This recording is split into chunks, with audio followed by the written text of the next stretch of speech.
Hello, welcome back to 100 years of Nazdar history. I ended the last video in 1979 when I mentioned two important events. The Nazdar company be acquired by Thrall Enterprises Incorporated and Casey Coatings announcing their Photoset UV curing ink was a proven technology. We are now entering a time when Nazdar and the screen printing industry grow in new directions.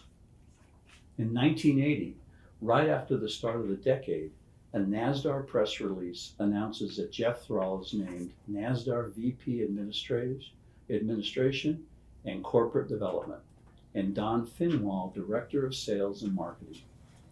2 years later, it is announced that the Nazdar parent company, TEI, acquires Casey Coatings in Lenexa, Kansas, which has locations in Atlanta, Georgia, Reading, Pennsylvania, and Los Angeles, California.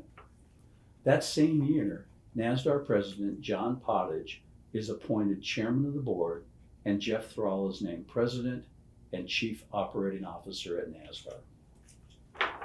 This 1982 ad in screen printing introduces the changing of the 5500 inks jet age label to a new, clean, and bold serif typeface label. Several months later, in December of 1982, this ad shows the first use of both company logos together in one ad. 5 years later, this ad for the new Nazdar KC 9800 poly banner ink shows a new combined company logo. As we get into the 1980s, there are several top management roles filled at Nazdar KC, with people many of you will have worked with. In 1983, Kent Schneese is named National Sales Manager at Nazdar to replace Don Finwall, who died suddenly. Harold Johnston is named Sales Manager for Casey Coatings. This full spread ad from 1986 shows Kent Schneese giving you what you want. Around that same time, Dave Russell is named VP General Manager of Casey Coatings in Lenexa, and Jim Walsh is named Executive VP of Nazdar in Chicago. John Pottage retires as chairman of the board, and Jeff Thrall assumes the chairman position. During this time of new leadership, Nazdar KC continues to introduce new products and 3 new catalogs, number 36, 37, and 38. By the mid-1980s, Nazdar KC introduces 5 new textile inks to supplement the PX, the 500, the 6000, the DA, and the ND series inks. The new textile inks are the Watt Artex, Cooltex, Expantex, the JP, the EP Plastisol inks, along with a new t-shirt printing kit. This demonstrates the commitment Nazdar KC has to the growing textile screen printing market. By the late 1980s, Nazdar KC begins to distribute Rutland Plastisol inks. This 1988 ad shows Nazdar customer Arnie Velasquez recommending the Rutland mix and match color system. Many of us worked with Arnie later when he became a successful sales representative in the West Branch office.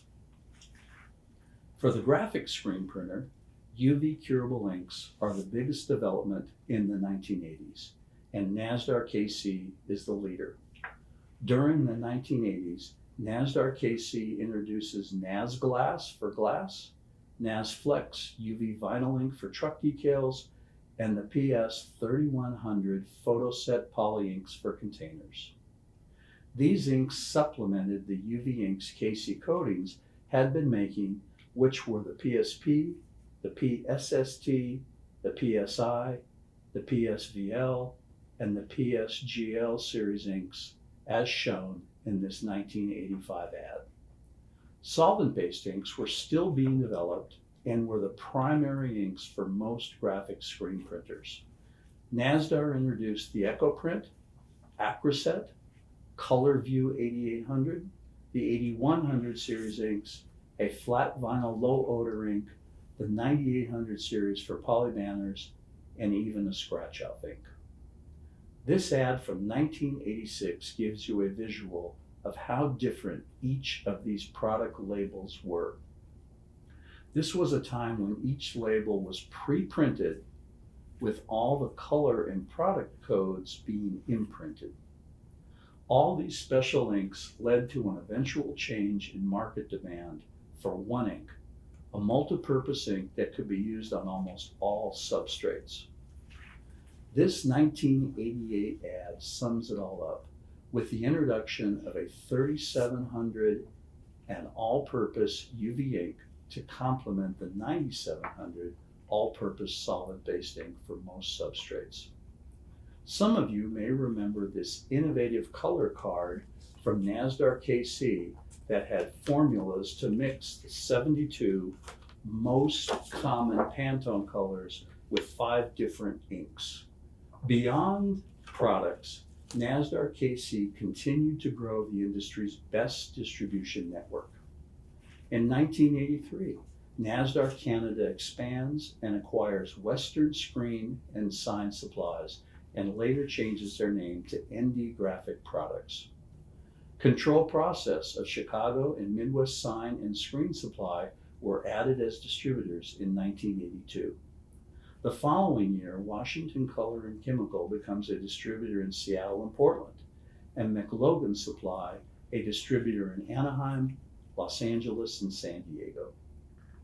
The network of Nazdar KC-owned branch distributors is expanded in the United States in 1982, with Joe Slater managing Nazdar New York, Jack Jago managing Nazdar Michigan, Jerry Tacna managing Nazdar Midwest the following year, and later Mike Hamill manages Nazdar Los Angeles in 1984.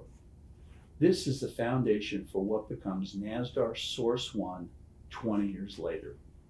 It was also announced that TEI acquired Ron Ink Company of Rochester, New York in 1984, entering the company into the label market.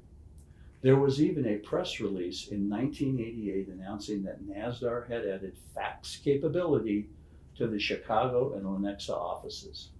As important as these fax machines were, they were overshadowed by some other industry noteworthy developments.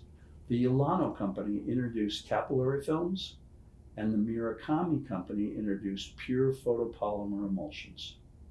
The Newman roller frame was introduced in 1982 and revolutionized the screen making process with industry-wide training that goes across all screen printing.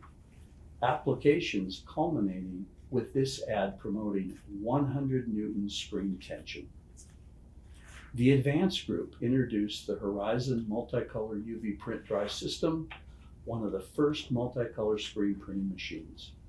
Precision introduced the Oval 2000 textile printer, and M&R Sales and Service starts in 1985 and introduces the first automatic textile press, the Challenger, a year later.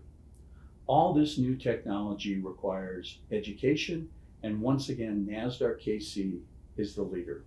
Frank Blanco was hired as Director of Training and Sales at Nazdar KC, which is the start of a 40-year commitment by Nazdar KC to training employees and the industry through seminars, articles, and demonstrations. Robert Webster retires from RIT, where he established the best college-level screen printing program in the United States, and his students continue to influence the industry today.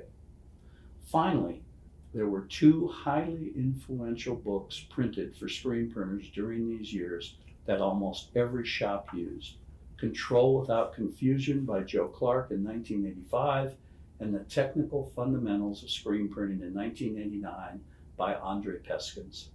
Wow, that's a lot of new things happening in the 1980s. Join me next month to see if the 1990s are even more exciting. Until then, Nazdrovia.